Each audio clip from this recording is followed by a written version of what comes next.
สียงอันหวานถูกหูพี่น้องเฮาเขาอยู่เมื่อเร็วนั้นไล่ตี้เสยเสียงมาตีห้องตี้เสียง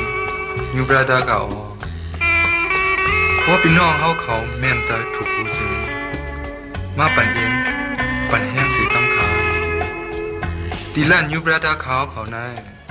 มีโคขายเรดิโอเครื่องตี้เสียงนายแล่เขียบความใต้หมายกูเจอกูเมียวขาโคดีมาปั่นเอ็มปั่นแห้งจึงล้านยูบราดาหมาย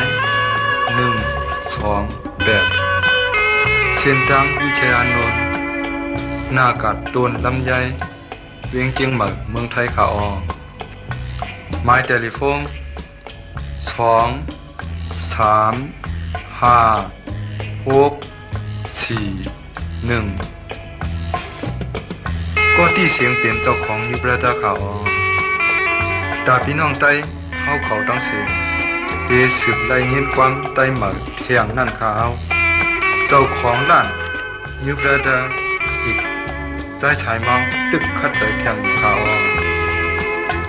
แคบความใจฉายเมามือเดียวในที่ขายมันมีตี